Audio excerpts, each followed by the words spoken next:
동안 10편을 뽑기가 너무 시나리오의 전체 내용을 안 줘요.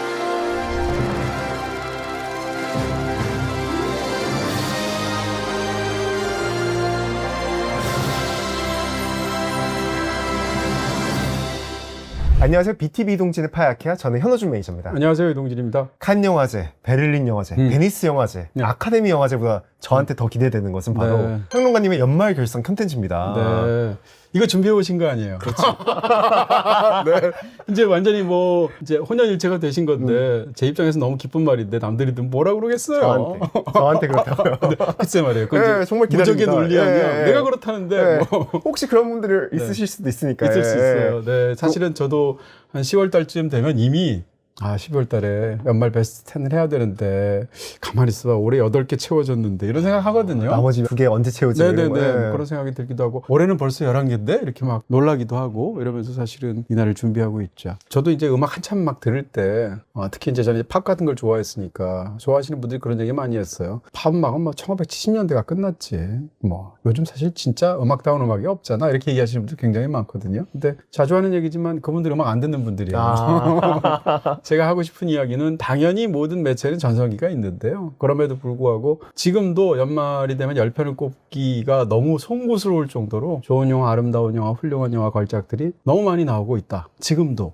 저는 그렇게 생각합니다. 연초에 네. 기대작을 저희가 선정을 했었잖아요. 네네. 그중에 2편만 들어가고 네. 나머지는 다 기대하지 못했던 작품들이 들어왔어요. 뭐 어떻게 얘기하면 제가 좀 공정하다라는 증거가 아닐까? 뭐 이렇게 한번 또 약간 살짝 돌려서 막아보고 싶고요. 네, 사실 기대했던 영화들이 그 기대 이상으로 우리를 만족시키는 게 쉬운 것도 아니죠. 그리고 또 항상 의외의 구석에서 연말에 베스트 10을 꼽아보면 특히 이제 1위, 2위 되고는 이런 영화들이 뭐 거장의 새로운 신작의 무슨 엄청난 기대작 이런 영화보다는 와 어떻게 이런 사람이 혹은 이런 영화가 전혀 다른 분야에서 이렇게 생각하는 경우가 훨씬 더 많더라고요. 그래서 더 영화를 좋아하는 사람으로서 경이롭기도 하죠. 오늘 선정된 영화들은 네. 24년 12월 9일부터 25년 12월 14일까지 개봉된 영화들을 대상으로 합니다. 네, 그렇습니다. 그 1년 동안의 영화들인데 지금 막 개봉하는 따끈따끈한 영화들도 있겠지만 또 이제 벌써 이 영화가 1년이 넘었을 텐데 이렇게 생각하는 영화들도 있겠죠. 한번 한 해가 안에 가장 좋은 영화들 한 자리에 모여서 그런 성과를 한번 즐겼으면 좋겠습니다. 바로 카운트다운 형식으로 진행하도록 하겠습니다. 네. 10위는 일본에서 1200만 관객을 달성한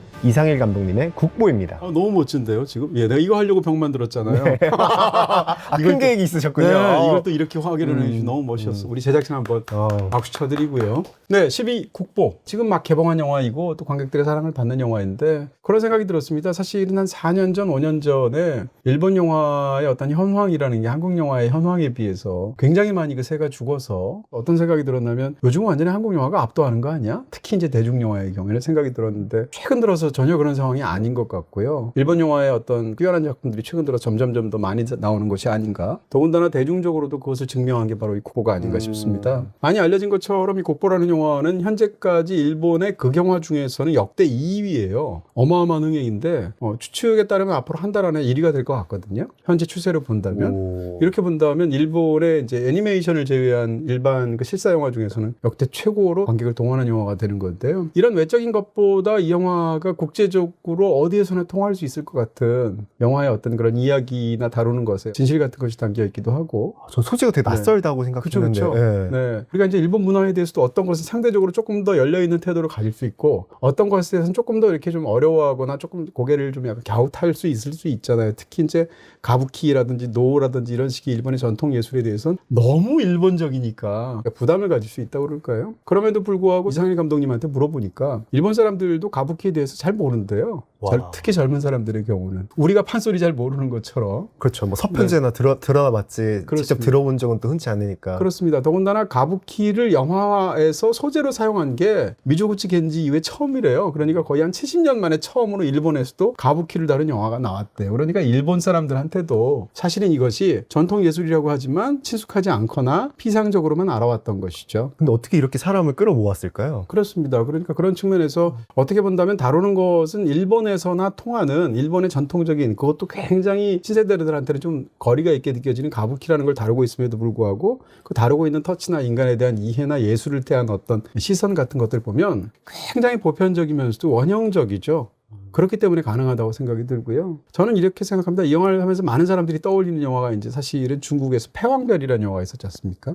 중국에서만 있는 경극이라는 예술이 있고 그 속에서 배우들이 어떤 수십 년간의 애환과 삶과 이걸 역사와 교직한 작품이잖아요. 그래서 패왕별이를 많이 떠올리고 있는데 패왕별이와 이 영화는 굉장히 비슷한 점이 많지만 결정적인 차이가 있어요. 이 영화도 50년의 세월을 다루고 있거든요. 1964년부터 시작해서 2014년까지 다루고 있는데 그 50년 동안 한 예술가의 삶을 다루고 있는데 역사적인 부분들은 다 빼냈어요. 그러니까 일본의 현대사에서 그 50년간 중요한 일이 얼마나 많았겠습니까? 하나도 없잖아요, 영화 속에서. 예를 들면 1964년은 도쿄올림픽이에요. 그러면 도쿄올림픽이 그 당시에 열리고 있었다는 게 텔레비전에서라도 나와야 되거든요. 근데 이 영화는 완전히 무시하고 그 50년간의 구체적인 일본 역사 없이 오로지 그 예인의 생활만을 50년을 파란만장하게 폈단 말이에요. 이 점은 패왕별이랑 결정적인 차이가 있죠. 예를 들면 문화대혁명 같은 것이 패왕별에서 너무 중요하니까. 사실은 이 영화는 역사라든지 사회라든지 보다 오로지 한 예술가와 예술의 관계를 집중적으로 묘사했다. 그리고 이것은 전 세계 어디에서나 통한다. 그러니까 저한테는 사실은 패왕별이보다 더 비슷한 영화가 서편제인 것 같아요. 서편제라는 영화도 예술 지상주의이고요. 예술과 삶이 있을 때 삶보다 예술이 더 크다라고 말하는 영화이고요. 서편제도. 그리고 또 어떻게 본다면 세계보다 무대가 더 중요하다고 말하는 영화가 서편제거든요. 무대라고 했을 때는 물론 자기가 공연을 하는 곳이 무대라고 할 수 있겠죠. 마찬가지 영화가 저는 이 영화라고 생각하고요. 물론 이야기는 완전히 다르지만 이런 측면에서 어떻게 본다면 예술 지상주의라고 말할 수 있을 것 같은 그런 내용. 개별적인 한 예술가의 삶에서 일어나는 수많은 희비극은 하나도 안 중요해요.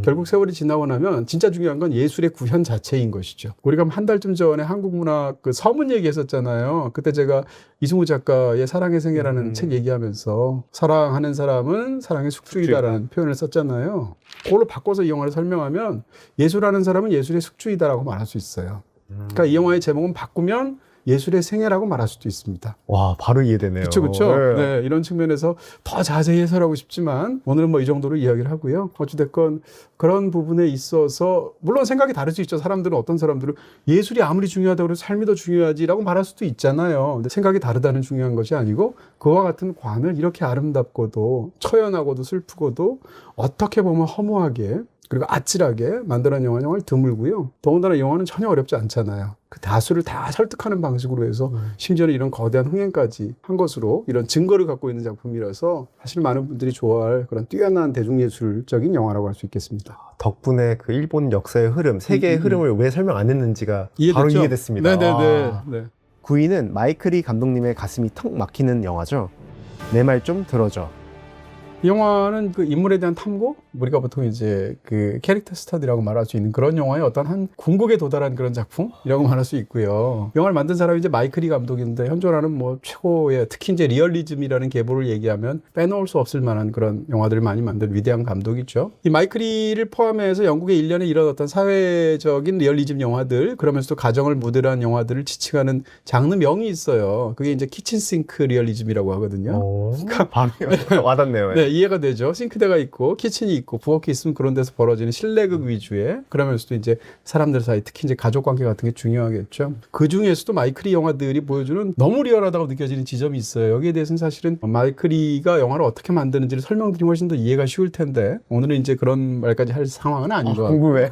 예를 들면 어떤 배우를 캐스팅했을 때 시나리오를 완성하지 않고 캐스팅해요. 배우가 감독을 전적으로 믿어야겠죠. 그런 다음에 캐스팅한 다음에 그와 협의를 통해서 시나리오 내용을 구체적으로 만들어내는데 심지어는 이 사람이 주연이라고 하더라도 시나리오의 전체 내용을 안 줘요. 자기가 나온 부분만 줘요. 그러니까 이 배우는 자기가 연기하는 캐릭터에 대해서 자기는 계속 갈고 닦고 생각 상상하고 연기하고 하면서 알 수 있지만 다른 캐릭터들이 어떻게 하는지에 대해서는 자기랑 같이 나올 때만 알아요.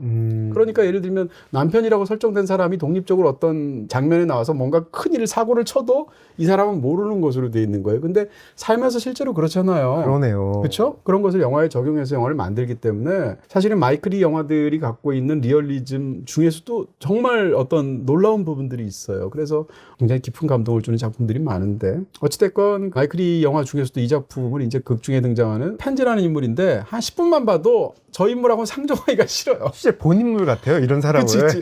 우리 주변에도 많아요. 너무 짜증나고 주변에서 이런 약간 스멜이 풍기면 이런 느낌 피하죠. 습하죠. 이런 보통은. 냄새만 풍기면 정말 1분 만에 예, 죄송합니다 하고 바로 이렇게 가버릴 것 같은 뒤틀린 인물이고 세상에 대해서 옳은 말을 한답시고 쓴소리를 자기 감정을 전혀 예의 없이 마구 퍼붓는 인물이잖아요. 그래서 살짝 웃기더라고요. 그 멘트들이. 웃기기도 하죠. 그 대사도 너무 창의적이야. 뭐 창의적인 욕쟁이 같은 느낌. 타조를 닮았다 하지 않나 사람을 보고. 그렇죠. 남들이 이렇게 솔직한 게 좋다고 얘기하지만 수많은 어떤 솔직한 편견이나 어떤 기분 나쁜 부분을 다 내쏟는 사회는 정말 지옥이잖아요. 그렇죠. 그걸 보여주는 인물이기도 하고. 그래서 이제 이 인물은 마트에 가서도 싸우고 집에서도 싸우고 거기다가 청결 강박증 같은 게 있어서 더러운 거 못 참고 막 이런단 말이에요. 이 영화의 제목이 하트루스인데 그러니까 불편한 진실일 거 아니에요. 불편한 진실인데 이게 불편해서 그렇지 진실이야. 너 진짜 뭐같이 생겼거든. 이렇게 말하는 사람이란 말이에요. 그렇게 밖을 향해서 되도 않게 예의도 없이 함부로 하트루스를 퍼붓는 사람이 사실은 그 마음속에 굉장히 깊은 곳 속에 그 사람 삶 속에 또 다른 불편한 진실이 있었던 거예요. 그거를 이제 영화가 어떻게 보면 후반으로 가게 될수록 그 인물의 또 다른 이면들을 보여주면서 생각하게 하는 어떤 지점들이 있는 건데요. 이런 작품들의 가장 강점은 어차피 영화 속에서 만드는 내용들이 아무리 리얼하게 만들어도 심지어는 다큐멘터리라 할지라도 사실은 그것은 카메라에 담긴 모습이잖아요. 그럼에도 불구하고 이 마이클 이 영화들이 항상 그렇듯이 이 영화가 보여주는 놀라운 성취는 정말 그 집에 가면 정말 그 거리에 가면 그 마트에 가면 정말 저런 사람이 저러고 있을 것 같은 거죠. 근데 그게 단순히 편지라는 주인공뿐만이 아니고 짧게 나오는 사람들 다 그런 거예요. 예를 들면 아들한테 별별 소리를 다 하면서 아들을 닥달을 하는데 아들이 대꾸도 안 해요. 왜 그럴까 생각해보면 아들은 그런 일이 수도 없이 있지 않았겠어요? 이런 식으로 사실은 이 영화 속에서 드러내는 어떤 한 가정, 결과적으로 얘기하면 동생 가정까지 두 가정인데 그 풍경들이 갖고 있는 그 놀라운 어떤 쓰디쓴 그런 삶의 진실들 같은 것이 담겨있기 때문에 우리에게 감동을 주죠. 8위는 올해 칸 영화제에서 황금 종려상을 받은 자파르 파나히 감독님의 그저 사고였을 뿐입니다. 네, 자파르 파나히 감독하고 이제 저희가 부산까지 가서 인터뷰를 했었죠. 또 감동적인 인터뷰를 하기도 했었잖아요. 자파르 파나히 감독은 본인 스스로가 그렇게 얘기해요. 자기 영화에는 이제 3단계가 있다고 얘기를 하는데 첫 번째는 사실 이제 하얀 풍선이라는 영화, 그 다음에 또 오프사이드 같은 영화를 만들면서 어떻게 보면 90년대의 세계를 휩쓴 이란 영화들이 어떤 굉장히 신선한 충격이 있었단 말이에요. 그런 영화의 연장선상에서 나타난 또 다른 신인 감독 이렇게 생각을 했었어요. 근데 그러다가 이란의 어떤 그 전제적인 상황 속에서 참지 못하고 뭐 민주화 시위를 한다던가 뭐 등등의 여러 가지 일을 통해서 사실은 그로부터 탄압을 받아서 감독 자체가 2번이나 감옥을 갔잖아요. 그러기도 하고 뭐 해외 출국이 금지가 되기도 하고 해외 영화제 출품도 금지가 되고 이런 혹독한 탄압의 세월 속에서 한 명의 시민이자 한 명의 예술가로서 용기 있게 맞선 세월이 있단 말이에요.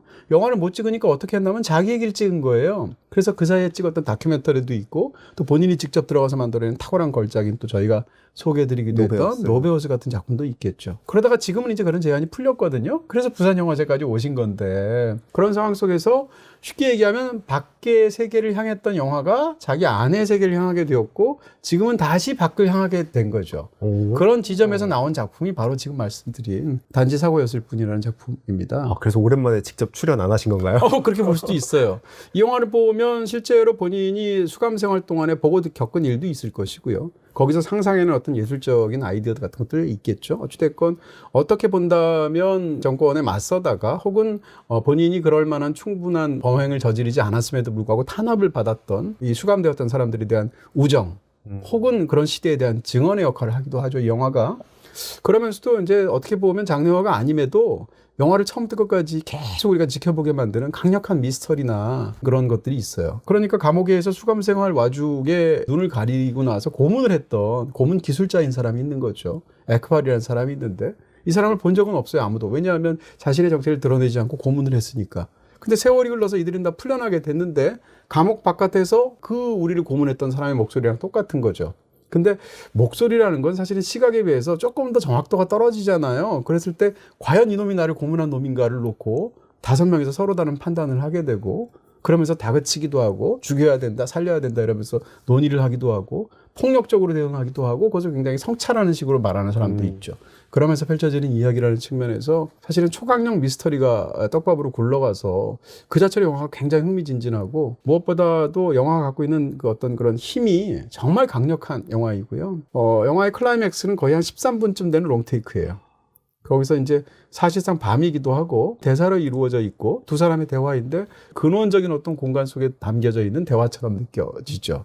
신화적으로 느껴지기도 하고 현실감이 오히려 반대로 있기도 하고 그런 어떤 13분간의 긴 장대한 롱테이크 클라이맥스가 있고 또 보고 나면 아마 절대 잊혀지지 않는 마지막 장면이 있습니다. 비슷한 모티브를 다룬 영화가 없지 않거든요. 그게 바로 시거니 위버의 진실이라고 개봉했던 국내 영화가 있어요. 자기를 고문했던 사람을 목소리만으로 판단해서 그놈인지를 알아내야 되는 여자의 이야기예요. 그래서 이렇게 보면 소재가 비슷한데 영화가 갖고 있는 힘이나 굴러가는 방식은 전혀 다르죠. 이런 측면에서 자파르 파나이에 보여준 이번 영화의 성과 굉장한 성과다 이렇게 말씀드릴 수가 있을 것입니다. 저도 그 말씀 주신 그 13분의 롱테이크 씬에서 보통은 장면이 계속 바뀌어야지 그렇죠. 계속 흥미를 유지할 수 있잖아요. 네. 장면이 계속 유지되는데도 전혀 지루하지 않고 대화에 몰입하면서 듣게 되더라고요. 그렇습니다. 그것은 온전한 배우의 힘도 있을 것이고 소위 진실의 힘 같은 것도 있을 것이고요. 그 모든 게 담겨져 있는 굉장한 장면이라는 생각이 들고요. 라스트 씬까지 보게 되면 정말 많은 생각을 하게 되죠. 7위는 너무나도 사랑스러운 개수물 거장이죠. 기에르모 델토로 감독님의 프랑켄슈타인입니다. 귀여움과 사랑이 합쳐져 사람으로 태어나면 델토로인가? 뭐 이런 느낌이 들 정도의. 감독님이 평론가님을 너무 사랑하시더라고요. 네, 뭐 그렇게 좋게 봐주시면 또 너무 감사했던 그런 부분도 있었는데요. 프랑켄슈타인은 보면서 제가 무슨 생각을 했냐면 사실 같은 자리에서 봤잖아요. 같은 시사회에서. 근데 보면서 와, 이걸 우리가 객석에서 이렇게 편안하게 봐도 되나? 이런 생각이 들 정도의 아주 이제 좋은 그런 유려한 아름다운 영화 이런 걸 봤을 때 드는 생각이 이제 성찬을 대접받은 느낌이라는 표현을 쓰는데 딱 그런 느낌이었어요. 이 영화는 이제 프랑켄슈타인이라는 메리 셸리의 너무 유명한 고딕 소설이죠. 그 소설을 가지고 이제 델토로 스타일대로 만든 건데요. 기에르모 델토로 자체가 역사상 가장 뛰어난 영화 10편을 꼽는 자리에서 거의 100여 년 전, 8, 90년 전에 나왔던 프랑켄슈타인을 10대 영화 안에 넣을 정도로 애착이 있었던 워낙 영화네요. 좋아하는, 그 다음에 이 메리 셸리 소설도 워낙 걸작이라고 생각하는 사람이죠. 그러니까 기에르모 델토로가 제일 잘 만드는 영화가 괴물 등장하는 영화거든요. 괴물에 관해서는 세계에서 제일 잘 만드는 감독인데 그 사람이 세계에서 가장 유명한 괴물이 프랑켄슈타인에 나오는 그 괴물이잖아요. 그런 측면에서 정말 일생일대 영화라고 말할 수가 있겠죠. 근데 이 영화는 일단 크리처 디자인부터 사실은 대단하다는 생각이 들고요. 크리처를 연기한 배우 자체가 키가 196cm예요. 실제로 그렇게 키가 컸거든요. 네. 실제로 2m예요. 그러니까 그런 걸 아마 감안해서 골랐겠죠. 거기다가 이제 굉장히 창백하게 메이크업 같은 것들을 하기도 하고 몸 전체를 사실은 여러 시체들에서 가져온 조각들로 이렇게 꿰매서 만든 거잖아요. 그게 너무 참혹한 형상으로 만들어져 있는데 또 그 괴물은 사실은 이제 영화 속에서 너무나 순수한 캐릭터, 이거 어린아이처럼 묘사가 되어 있죠. 그 상처 입은 어린아이 같잖아요. 예전에 이제 우파니샤드라는 게 있잖아요. 인도의 고대 경전이죠. 우파니샤드에 어떤 표현이 있냐면 인간은 9개의 구멍을 가진 거대한 상처라는 표현이 있어요. 제가 너무 인상적이어서 외우고 다니는데 인간의 몸이 이제 구멍이 9개라는 거죠. 그 세지 마세요. 내가 세봤더니 맞아. 맞아요. 내가 세봤더니 맞아. 네네. 생각보다 많네. 네, 9개의 구멍이 있고, 근데 이 9개의 구멍에서 어떻게 보면 피를 흘리는 것 같은 인간의 몸 자체가 거대한 하나의 상처라는 거예요. 근데 그걸 너무 잘 보여주는 게 사실은 영화 속에 등장하는 그 크리처고, 이 크리처는 그런 고통스러운 삶 속에서 사실은 경우에 따라서는 죽고 싶어 하는데 죽을 수도 없어요. 이 크리처가 가장 부러워하는 인간의 속성이 있다면 그것은 어떻게 보면 죽을 수 있다는 거기도 하거든요. 이런 어떤 수많은 역설까지 집어넣어서 원래 이렇게 새로운 생명체를 창조했다라는 이야기에는 항상 이제 신과 피조물 간의 어떤 관계가 들어가잖아요. 혹은 경우에 따라서는 아버지와 아들의 관계가 들어가잖아요. 다 있지만 이 영화는 후자에 집중한 그런 거고요. 다양한 의미로 아버지와 아들의 관계를, 이 크리처를 만들어낸 빅터라는 사람의 어린 시절의 이야기를 통해서 이 두 가지를 대비해 가면서 이야기를 하죠. 이런 측면에서 무척이나 흥미롭죠. 또 한 가지 얘기할 것은 괴물에게 목소리를 제대로 돌려준 감독이라는 거예요, 델토로는. 이 영화에서 굉장히 흥미로운 게 구조적인 측면이 있는데 1부는 똑같은 이야기를 이 만들어낸 빅터가 하고요. 2부는 그 후반부의 이야기를 이제 괴물이 하는 것으로 되어 있죠. 근데 괴물이 언제 이야기를 시작하느냐가 굉장히 중요해요. 괴물은 자기가 피조물로 만들어졌을 때부터 이야기를 시작하지 않고 자기가 피조물로 만들어지고 온갖 어떤 신선한 이야기를 겪고 그 성에서 화재가 난 다음에 거기를 탈출할 때부터 자기 이야기를 시작해요. 무슨 얘기인가 하면 진정한 자기의 시작은 만들어졌을 때 나의 삶이 시작되는 것이 아니라 그 의도에서 벗어나서 내 스스로 어떤 결단을 내리고 의지를 통해서 거기를 벗어났을 때부터 자기 삶이 시작한다고 보는 거예요. 이런 측면에서 괴물의 시선에서 괴물의 삶을 또 제대로 보여주는 후반부가 갖고 있는 굉장한 부분들이 있죠. 6위는 참신하고도 우아한 노래 공포 영화입니다. 라이언 쿠글러 감독님의 시너스 죄인들. 깜짝 놀랐어요. 라이언 쿠글러, 와, 이런 영화를 만들 수 있는 사람이구나 이런 생각을 했었고, 이전 영화들도 좋았지만 월등히 뛰어난 탁월한 작품이었었고요. 뭐 최고의 예술가 영화이기도 하고, 사실상 좀비 영화의 컨벤션을 끌어들여서 만든 뱀파이어 영화이기도 하고, 장르적으로도 흥미롭고 굉장히 재밌는 그런 영화, 시대극으로서도 유려하고. 근데 이 영화는 저희가 사실은 영화 해설을 저희가 본격적으로 따로 한 회차가 있으니까 그걸 참고하시면 될 것 같고요. 한 가지만 얘기하면 제목이 이제 죄인들이라는 뜻일 텐데, 결국은 죄인들이 만든 천국에 관한 얘기예요. 굉장히 역설적인 게 영화 속에서 어떻게 되어 있는지, 삶이라는 것이 사실 그 속에 폭력도 있고 비극도 있고 기쁨도 있고 무슨 우애도 있고 수많은 게 있잖아요. 피도 있고요. 근데 그 모든 것이 뭉뚱그려진 그런 죄인들의 세상이 사실은 그들이 만들려는 공동체 속에서 얼마나 아름다운 천국처럼 화할 수 있는가를 역설적으로 말한 작품이거든요. 이런 측면에서도 아주 멋진, 굉장히 독창적인 스토리를 가진 그런 장르 영화라고 할 수 있습니다. 그 영화 속에서 밤이 될 때까지 꼭 영화를 보시기 바랍니다. 그래요. 완전 바뀌잖아요, 뒤에가. 네, 한 중반부에 정말 잊지 못할 명장면이 있죠. 해밀 없이 숨쉬기 가능? 태양을 그냥 쳐다보는 게 가능? 비다샵은 처음이야? 비다샵에서는 인터넷 가입도 가능. 비더샵? 인터넷도 다이렉트로 가입하면 매달 2,200원 추가 할인 가능. 온라인 전용 할인. 상품 대신 매달 14,300원 요금 할인 가능. 바로 할인. 주말도 야간도 오늘도 설치 가능. 365 설치. 24시간 언제나 전화 없이 셀프로 쉽게 가입 가능. 바로 가입. 3년 약정은 너무 길지? 부담 없는 1년 약정 가능. 2030 다이렉트. 늦은 밤 9시에도 전문 상담사와 가입 상담 가능. 야간 상담. 외계인도 가입 가능? 비다이렉트 샵에서는 모두 다 가능. 비다이렉트 샵에서는 모두 다 가능. 비다샵 가능. 오, 비더샵 가능? SK 브로드밴드. 5위는 폴 토마스 앤더슨 감독님의 한국 최대 흥행작입니다. One Battle After Another. 미국에서도 아마 이제 연말 시즌이 되면 이 영화가 점점 더 높은 평가를 받지 않을까? 폴 토마스 앤더슨한테 굉장히 중요한 작품일 거고, 더군다나 레오나르도 디카프리오 나오죠, 뭐 션 펜 나오죠, 뭐 수많은 스타 캐스팅에다가 제작비까지. 이 영화는 아주 용기 있는 정치 영화이고요.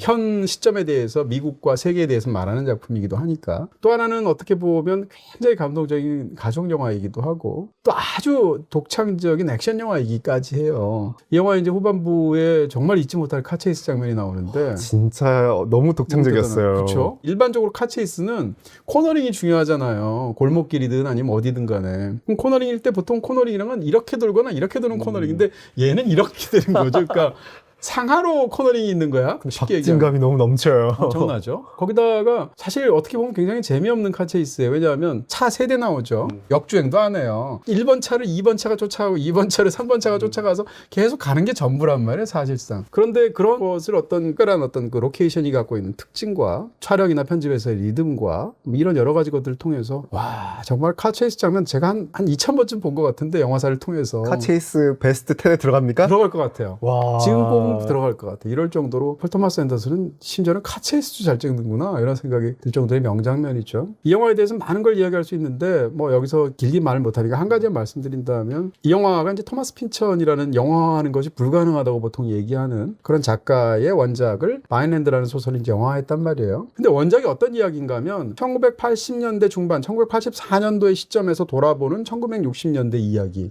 시대가 다르네요. 그렇습니다. 그러니까 1960년대는 이상주의의 시대고 막 들끓는 가장 요란한 시대였잖아요, 미국 역사에서. 근데 그런 60년대 이상이 20년 지난 레이건 시대 1980년대에 왔을 때 어떻게 변형이 되거나 왜곡이 되거나 파회가 되었는지에 대한 그런 이야기란 말이에요. 그러니까 여기서 중요한 건 60년대와 80년대를 대비하는 게 가장 중요해요. 근데 이것을 영화하면서 어떻게 만들었냐면 시점을 현재로 만들었고요. 그리고 16년 전에 과거와 대비되는 이야기로 만들었어요. 이렇게 될 경우에는 60년대라는 미국 역사에서의 시대, 80년대라는 시대에 대한 코멘트가 너무 중요한 원작이거든요. 더군다나 폴 토마스 앤더슨은 과거에 대한 코멘트를 너무 잘 이야기하는 사람이에요. 예를 들면 데어윌비 블러드 하면 20세기 초반의 미국, 북이나이트 하면 혹은 또 리커리시 피자 하면 1970년대 미국, 마스터 하면 1950년대 미국, 이런 거란 말이에요. 40, 50년대. 개인의 삶과 역사를 교직해서 탁월한 작품들을 계속 만든 사람이 역사적인 맥락이 가장 중요하다고 볼 수 있는 작품을 갖고 와서 이걸 완전히 휘발시켜버리고 현대와 현대 16년 전의 이야기를 만들었어요. 더군다나 이 중반에 무슨 대사까지 나오냐면 16년이 지났지만 세상은 달라진 게 없다고 나오거든요.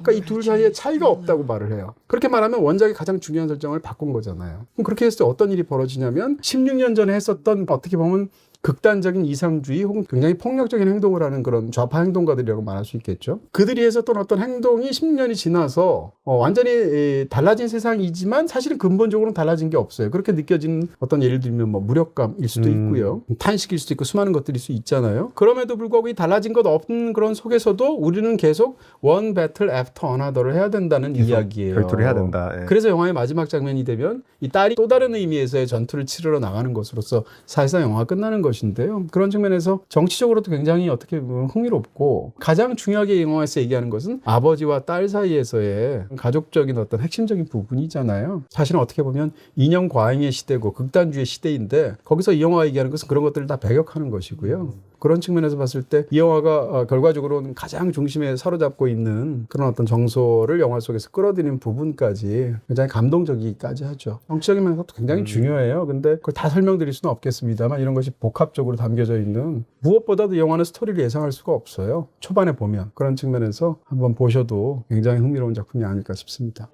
4위는 보고 나면 진한 잔상이 남는 영화 파얄 카파디아 감독님의 우리가 빛이라 상상하는 모든 것.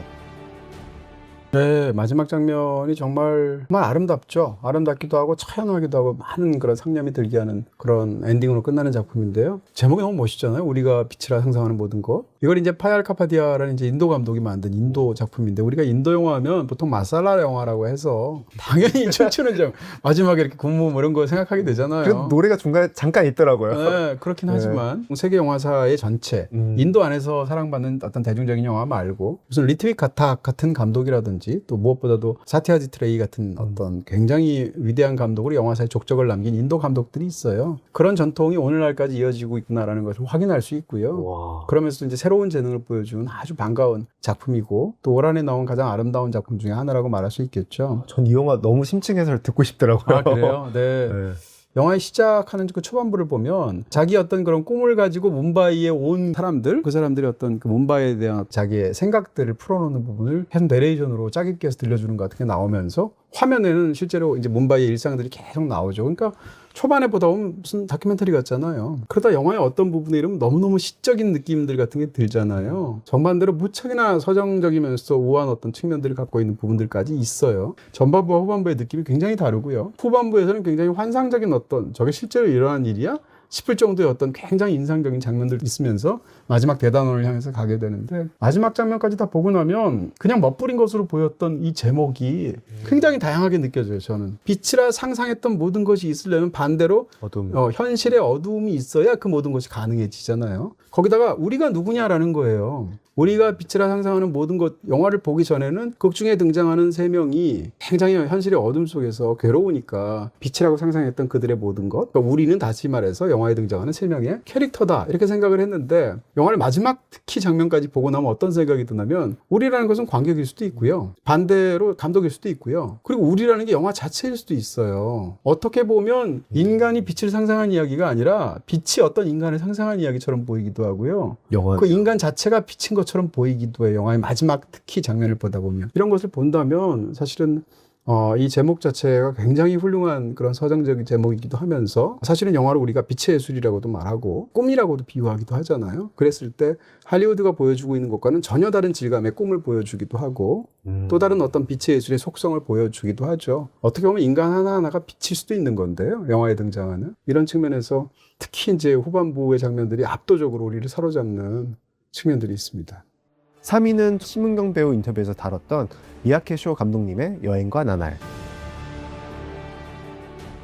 이제 미야케 쇼 감독이 훌륭하다는 것은 이미 알고 있었지만 최근 나오는 영화들 다 훌륭한 것 같아요. 새벽의 네. 모든 너의 눈을 들여다보면 저는 다 이제 너의 눈을 들여다보면 특히 훌륭하다고 생각했었던 쪽인데 나머지 영화들도 좋지만 미야케 쇼의 이제 여행과 나날은 미야케 쇼의 최고작이 아닌가? 이런 생각을 갖게 되었고요. 그러면은 아직 모릅니다. 아직 모릅니다. 유일하게 예. 아직 별점을 잘 청진우선? 몰라가지고. 예, 예. 이게 더군다나 3등인가요? 3등이죠. 아, 그러니까 4개 반일 추측이 수도 안 있고 돼요. 5개. 그렇구나. 내가 잘 끼웠네. 네, 그래서 원래는 저희가 화면 만들 때 별점까지 넣으려 했는데 그래서 딱 이 여행과 나날 때문에 저희가 별점을 못 넣었습니다. 네, 저는 마음을 정했지만 이거 나중에 알려드리기도 하고요. 네. 근데 어쨌건 이 영화는 이제 미야케쇼의 최고작이기도 하고 제가 느끼기에요. 또 하나는 아까 제 인도 영화 제가 얘기할 때 무슨 리트빅 가타기니 뭐 샤티아지 트레인 이런 감독들이 연장선상에서 새로운 신성에 관한 이야기를 했잖아요. 마찬가지로 일본 영화의 최전성기를 보통 1950년대에서 60년대라고 말을 해요. 1950년대, 60년대 일본 영화의 최전성기에 나왔던 훌륭한 작품들이 갖고 있는 품격과 리듬과 뭐 이런 것들, 기품과 이런 것들이 있단 말이에요. 그런 게 이 영화에 있는 게 아닌가라는 생각이 드는 거죠. 그런 측면에서 굉장히 놀랍다는 생각을 했습니다. 여행과 나날이라는 영화는 이제 어떻게 보면 여행 영화, 로드무비 이렇게 볼 수 있겠죠. 근데 주인공이 영화나 이제 텔레비전 드라마에 각본을 쓰는 사람이에요. 심은경 씨가 나오는데. 근데 흔히 이런 영화를 만들 때 주인공을 각본가가 아니라 감독으로 하거든요. 근데 왜 감독이 아니라 각본가로 했을까 이렇게 생각을 해보게 되면 각본가는 이미지를 상상하며 그것을 텍스트로 남기는 사람이잖아요. 감독하고 다른 직업이잖아요. 물론 감독이 각본도 쓸 수 있지만. 그러니까 영화에 등장하는 심은경 씨가 연기했던 이라는 그 이름을 갖고 있는 각본가는 필연적으로 이미지를 글로 만들기 위해서 애쓰는 사람인데 거기서 자기가 재능이 없다고 생각하고 벽에 부딪혔다고 생각하는 굉장히 좌절한 예술가란 말이에요.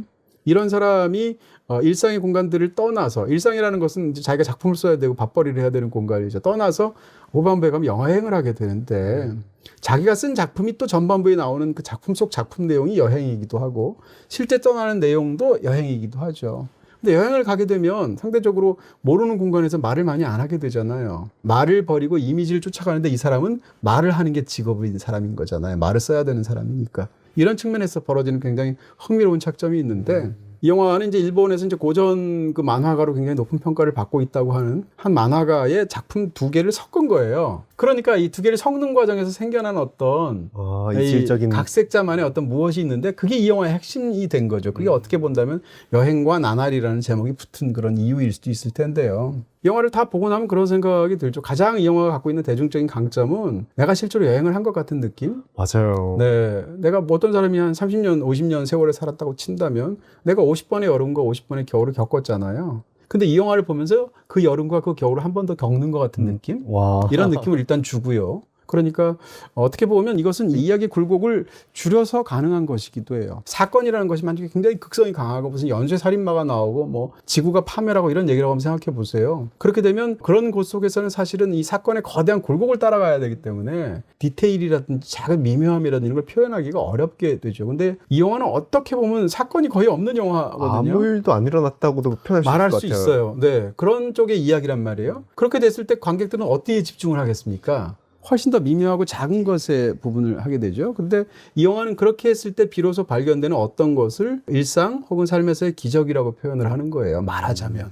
그러니까 이 영화는 다 보고 나면 여행이 일상에 선물하는 얘기고요. 또 일상이 여행에 선물하는 얘기거든요. 거기다가 또 전반부와 후반부 이야기를 보면 완전히 다른 이야기.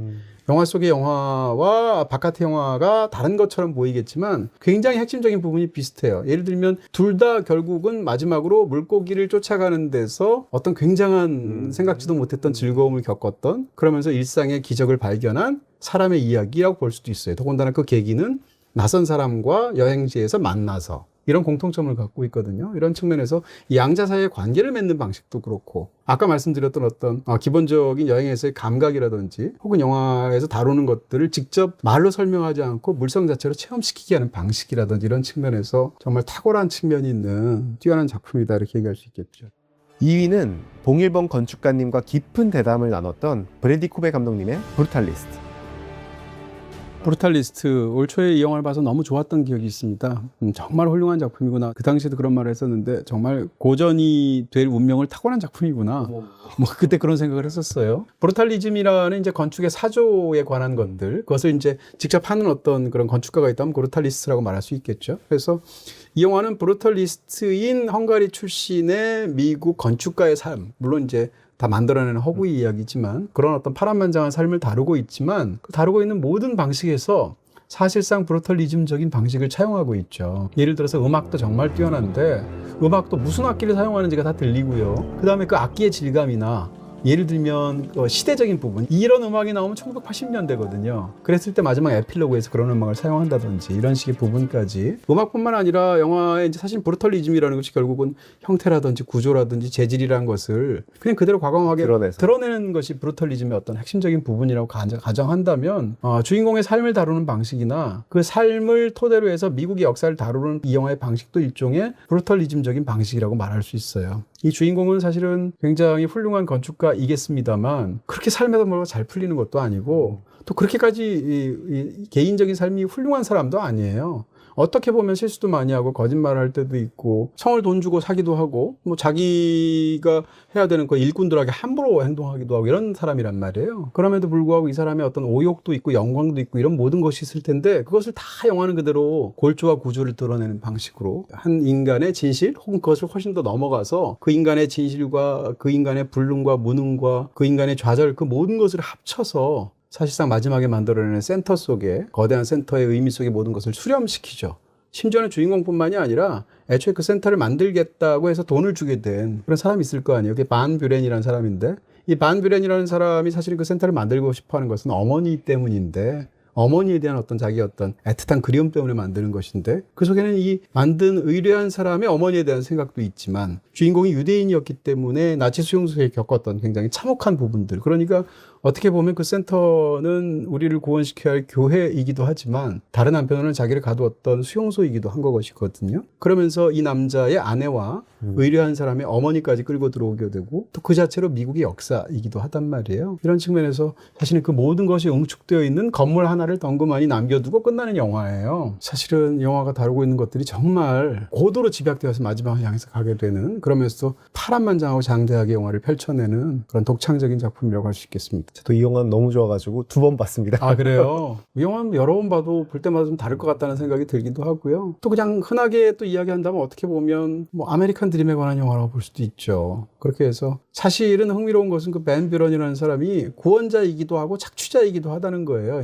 한 가지라만 묘사하기 쉽잖아요. 근데 사실은 이 사람 입장에서 그 사람이 아니었으면 건축할 수 있을 만한 기회도 없었을 것이고요. 찾아와서 의뢰했을 때 실제로 선의도 있었을 것이고요. 그러면서도 이 갖고 있는 어떤 것들로 상대를 착취하기도 하잖아요. 그러니까 이런 양면의 측면이 다 있을 텐데 이민자한테 미국이 그러지 않겠어요? 이런 측면에서도 어떤 이민사나 사회사에 관한 논평까지 수행하는 그래서 초반에 등장하는 그 자유의 여신상이 거꾸로 등장하는 것이 굉장히 초반부터 강력한 인상을 주기도 하는 작품이기도 하죠. 대망의 1위를 발표하기 전에 올해도 스페셜 멘션을 하면 좋겠죠? 네, 뭐 좋은 영화들이 너무 많아서 1편만 꼽는 게 참 괴로웠거든요. 그래서 또 저한테는 이제 그 작품들에 대한 애정을 표하면서 예의를 지키고 싶기도 하고 또 정보를 드리고 싶은 마음도 있고 해서 대략 한 11위에서 20위까지라고 그럴까요? 베스트 20에 10위 안에는 못 들었지만 나머지 10편의 또 훌륭한 작품을 제목만이라도 여러분께 소개해드리도록 하겠습니다. 그랜드 투어, 너는 나를 불태워, 노스페라투, 미션 임파서블, 파이널 레커닝, 미키 17, 바늘을 든 소녀, 알레고리 It's Not Me, 28년 후, 이제 다시 시작하려고 해, 콘클라베. 저희가 다뤘던 영화들, 반가운 영화들이 많이 들리네요. 네.